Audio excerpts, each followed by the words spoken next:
اعوذ باللہ من الشیطان الرجیم بسم اللہ الرحمن الرحیم السلام علیکم ورحمۃ اللہ وبرکاتہ۔ عزیز طلبہ طالبہ، امید ہے آپ سب بالکل خیریت سے ہوگی۔ اللہ تعالیٰ آپ سب کو اپنے حفظ و امان میں رکھے۔ ڈیئر اسٹوڈنٹ، ہم نے لاسٹ ٹائم چائلڈ لیبر کے بارے سے ڈسکس کیا تھا۔ ہمارا وہ نیکسٹ چیپٹر اسٹارٹ ہو چکا ہے۔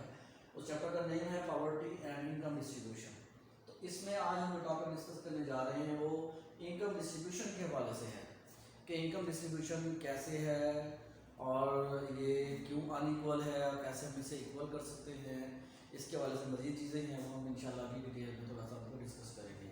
تو اسٹوڈنٹ، ہم سب سے پہلے دیکھتے ہیں کہ یہاں ہم لکھتے ہیں 4 فیکٹرز آف پروڈکشن۔ یہ بہت امپورٹنٹ کنسیپٹ ہے اکنامکس کا کہ 4 فیکٹرز آف پروڈکشن، جنہیں ہم اردو میں کہتے ہیں 4 عاملین پیدائش: زمین، محنت، سرمایہ اور تنظیم۔ یہ 4 عاملین پیدائش ہیں، 4 فیکٹرز آف پروڈکشن ہم انہیں کہتے ہیں کہ جن کی مدد سے کوئی بھی چیز جو ہے اس کو پروڈیوس کیا جاتا ہے۔ آپ دیکھ سکتے ہیں دنیا میں کوئی بھی چیز ہے اس کے لیے آپ کو زمین کی ضرورت پڑتی ہے، اس کے لیے آپ کو محنت یا مزدور کی ضرورت پڑتی ہے، اس کے لیے آپ کو کیپٹل یا سرمایہ کی ضرورت پڑتی ہے، اور ظاہری بات ہے ان سب کو آرگنائز کرنے والا ایک ادارہ بھی ہوتا ہے جسے ہم آرگنائزیشن یا ناظم کہتے ہیں۔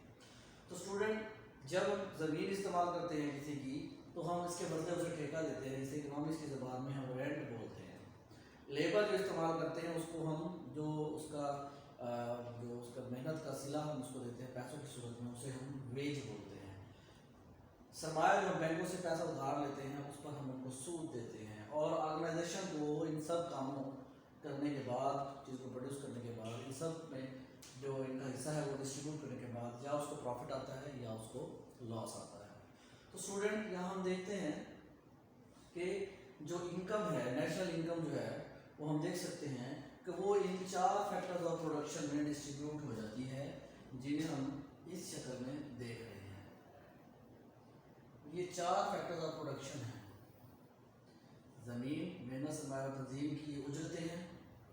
یہ اجرتیں جب ان کو ملتی ہیں تو وہ یہ انکم کیا ہوتی ہے، وہ ان کے اندر ڈسٹریبیوٹ ہو جاتی ہے، اور جب ایک پاس سے انکم آتی ہے تو اس انکم کو اس کو ایکسپینڈیچر پہ خرچ کرتے ہیں، اور اس طرح سے وہ جو ہے دوبارہ سے ایک سرکل میں انکم جو ہے وہ گھومتی رہتی ہے۔ ایک طرف وہ ایکسپینڈیچر بنتے ہیں، دوسری طرف وہ دوسروں کے انکم بنتے ہیں، پھر وہ کسی دوبارہ سے ایک سرکل چلتا ہے اور وہ انکم دوبارہ سے پھر ڈسٹریبیوٹ ہوتی ہے۔ تو نیشنل انکم جو ہے وہ اسی طرح سے ہم کاؤنٹ کرتے ہیں۔ نیشنل انکم کیا ہوتی ہے؟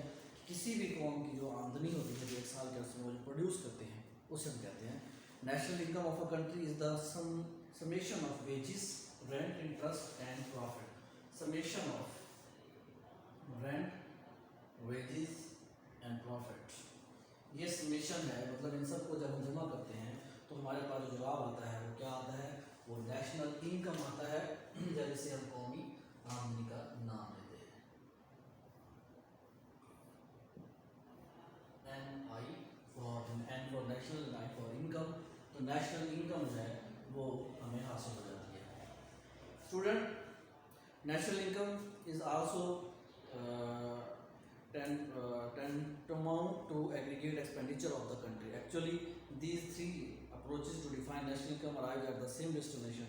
All these flows are equal and identical. Practically, the national income and its related concept can give rise to so many important considerations as well as conclusion. مطلب یہ کہ ہمارے پاس جو نیشنل انکم ہے یہ بہت امپورٹنٹ ہے، کیونکہ نیشنل انکم جو ہے ہم کسی بھی 3 طرح سے قومی آمدنی کو جو ہے نا ممیز بھی جاتا ہے، ایک ایکسپینڈیچر کا طریقہ ہے، ایک انکم کا طریقہ ہے، اور ایک جو ہے وہ آمدنی کا طریقہ ہے۔ تو ان سب سے مطلب ہم جو ٹوٹل جو ہمارے پاس جو آتا ہے جواب، وہ کیا کہلاتا ہے؟ وہ نیشنل انکم ہوتا ہے۔ مطلب اس کا جو جواب آئے گا، چاہے ہم وہ ایکسپینڈیچر کے پوائنٹ آف ویو سے اس کو کریں، چاہے ہم آمدنیوں کے حوالے سے اس کو وہ کریں، چاہے ہم ایکسپینڈیچر کے حوالے سے اس کو وہ کریں، تو ان سب کا جو جواب آئے گا وہ ہمارا ایکول ہی آتا ہے۔ تو نیشنل انکم جو ہے اس کی کیا وجہ ہے کہ یہ جو ہے اس میں ڈسپیرٹی کیوں ہے، اس میں اتنا فرق کیوں ہے کہ ایک طرف بہت ہی امیر لوگ ہیں اور ایک طرف بہت ہی غریب لوگ ہیں؟ اس کی کیا کازز ہو سکتی ہیں؟ اس میں تھوڑا سا ایک کنسیپٹ ہے، اور وہ کنسیپٹ ہے ریجنل ڈسپیرٹی کا۔ ریجنل ڈسپیرٹی یہ ہوتی ہے کہ جب ملک کے اندر کوئی بھی اکنامک پالیسیز بنائی ہیں تو ان کا جو مقصد ہو وہ یہ ہو کہ ملک کے اندر جو ہے وہ گروتھ آئے۔ جب وہ یہ ہم فوکس کرتے ہیں کسی بھی چیز کا کہ ملک کے اندر گروتھ آئے، تو اس میں کیا ہوتا ہے؟ We mean that all the regions of the economy are not equally developed. جب ہم ریجنل ڈسپیرٹی کی بات کرتے ہیں، فرق کی بات کرتے ہیں، تو ایسی سچویشن ہوتی ہے جس میں معیشت کے تمام شعبے جو ہیں وہ ایک طرح سے ڈیولپ نہیں ہو رہے ہوتے ہیں. کچھ شعبے معیشت کیسے ہوتے ہیں جن کا انفراسٹرکچر بہت اچھا ہوتا ہے, جن کے پاس ٹیکنیکس ہوتی ہیں, اسکل ہوتی ہے, ایجوکیشن ہے, جدید مشینری ہے, وہاں اپرچونیٹیز جاب کی زیادہ ہیں.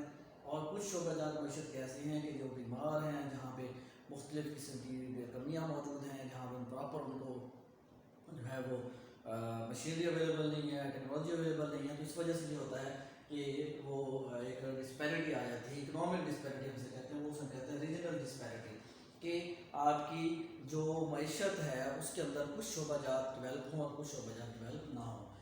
دوسرے نمبر آتا ہے inter regional and intra regional disparity. یہ کیا ہے؟ اب انٹر ریجنل اور انٹرا ریجنل ڈسپیرٹی یہ ہے کہ ملک کے کچھ صوبے جو ہے وہ ترقی یافتہ ہوں یا وہاں پہ ڈیولپمنٹ زیادہ ہو رہی ہو, اور کچھ جو ایسے ہوں جہاں پہ ڈیولپمنٹ نہ ہو رہی ہو. جیسے آپ مثال لے سکتے ہیں, پنجاب کے مقابلے میں آپ بلوچستان کو دیکھ لیں, سندھ کے مقابلے میں آپ خیبر پختونخوا کو دیکھ لیں, تو یہاں پر کیا ہو رہا ہے کہ یہ علاقے جو جن کے میں نام لے چکا ہوں, پنجاب یا سندھ, یہ زیادہ ہمارے پاکستان میں ڈیولپ ہیں بنسبت ان علاقوں کے یا ان صوبوں کے. تو اسے ہم کہتے ہیں ریجنل ڈسپیرٹی.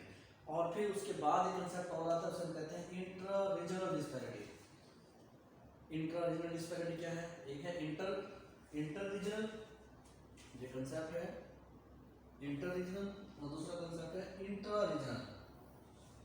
انٹر ریجنل کیا ہے کہ ایک ریجن جیسے پنجاب ہے, میں کہہ رہا ہوں میں ابھی آپ کو کہ یہ بہت ڈیولپڈ ہے یا دوسرے صوبوں کی نسبت, تو یہاں بھی آپ کو ہر طرف ڈیولپمنٹ نظر نہیں آ رہی ہے. آپ ساہیوال, گجرانوالہ, سیالکوٹ, لاہور, گجرات ایسے شہروں کی طرف جب دیکھیں, اور اس کے ساتھ ہی آپ بھاولپور, ملتان اور ڈیرہ غازی خان اور اس طرح کے شہروں کی طرف دیکھتے ہیں, تو آپ کو زمین آسمان کا فرق نظر آتا ہے ڈیولپمنٹ فزیکل انفراسٹرکچر پہ. تو اسے ہم کہتے ہیں یہ کیا ہے, یہ انٹر ریجنل ڈسپیرٹیز ہیں. اسٹوڈنٹ یہی وہ چیزیں ہیں, یہی وہ فنومینا ہیں, یہی وہ مین چیزیں ہیں جس کی وجہ سے انکم ڈسٹریبیوشن جو ہے وہ ہماری ایکول نہیں آ پا رہی ہے, اور اس میں مختلف قسم کے مسائل کا ہمیں سامنا کرنا پڑ رہا ہے.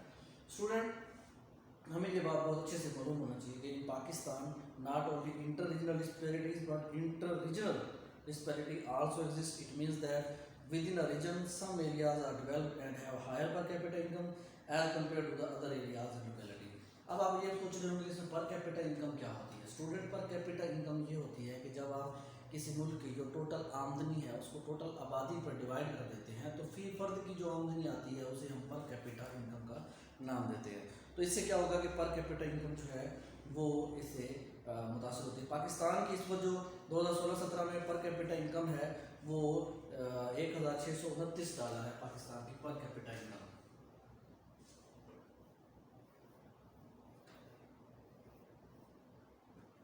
2017-18 سروے کیا گیا, اس کے مطابق پاکستان کی جو پر کیپٹا انکم مطلب فی فرد جو کسی پاکستانی کی جو آمدنی ہے وہ پر کیپٹا کتنی ہے, وہ $1629 ہے. تو اس طرح سے پر کیپٹا انکم جو ہے نا وہ ڈسٹرب ہوتی ہے کئی علاقوں میں. وہ مطلب اس کی وجہ سے یہ ہوتا ہے کہ ملکوں کی جو ہے وہ پر کیپٹا انکم زیادہ ہو جاتی ہے اور کئی کی جو ہے وہ کم ہو جاتی ہے. اب حکومت نے nowadays there exists a consensus amongst the policy maker, politicians and economists that the growth must be accompanied by equity. اب یہ ایک بہت امپورٹنٹ سوال ہے.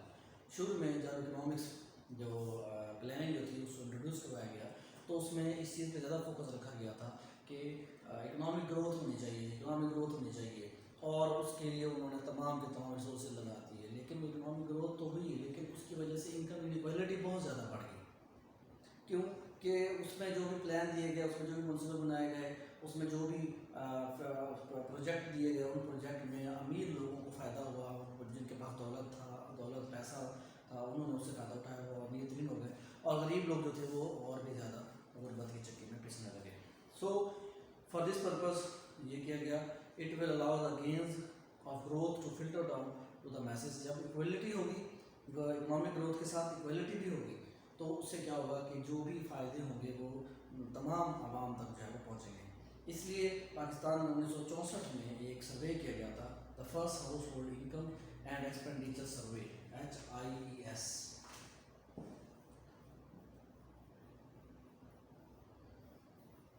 House hold income and expenditure survey جسے جو ختم ہوا 1991 میں جا کے. تو اس میں جو فائنڈنگز انہوں نے دی وہ یہی دی کہ پاکستان کی جو عوام ہے اس کا تقریباً 43.9 ملین جو تھا وہ پاورٹی لائن سے نیچے زندگی گزار رہے تھے. مطلب جو ہماری ٹوٹل آبادی تھی اس وقت اس کا 43.9 ملین جو تھا آبادی کا وہ پاورٹی لائن سے نیچے زندگی گزار رہا تھا. پاورٹی لائن جو ہے اس کو بھی ہم انشاءاللہ آگے ڈیفائن کریں گے اور آگے اس کو مزید ہم دیکھیں گے کہ وہ کیا ہوتی ہے. Now we see inter sectoral disparity and rural urban basis. The rural popular. اب یہاں ہمارے علاقوں میں یہ ہو رہا ہے کہ ایک بڑی ڈسپیرٹی ہمیں نظر آ رہی ہے رورل اور اربن ایریا میں. رورل ایریاز میں آپ کو بالکل بھی ڈیولپمنٹ نظر نہیں آتی، نہ ہونے کے برابر ہے، جبکہ آپ اربن ایریاز کی طرف آتے ہیں تو یہاں پر شہری آبادی میں آپ کو بہت زیادہ ڈیولپمنٹ نظر آتی ہے.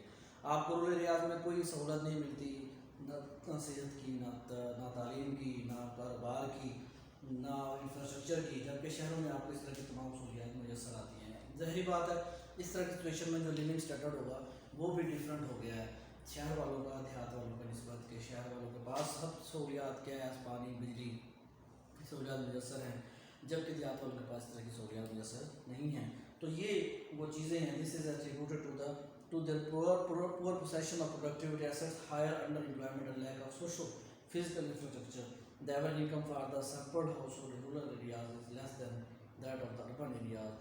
تو اس کی وجہ کیا تھی؟ مطلب اس سے جو سروے ہم نے کیا تھا house hold income expenditure survey, تو اس میں بھی یہی بات سامنے آئی کہ اربن ایریاز میں ڈیولپمنٹ زیادہ ہے اور رورل ایریاز میں ڈیولپمنٹ کم ہے، جس کی وجہ سے ایک انکم ڈسپیرٹی آ رہی ہے. غریب اور امیر کے درمیان جو فرق ہے وہ بڑھتا چلا جا رہا ہے.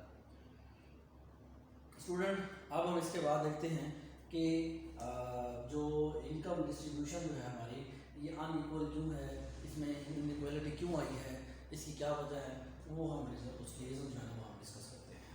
اس کے لیے ہم اگلا لیکچر جو ہے اس میں آپ کو ڈیٹیل میں بتاتا ہوں.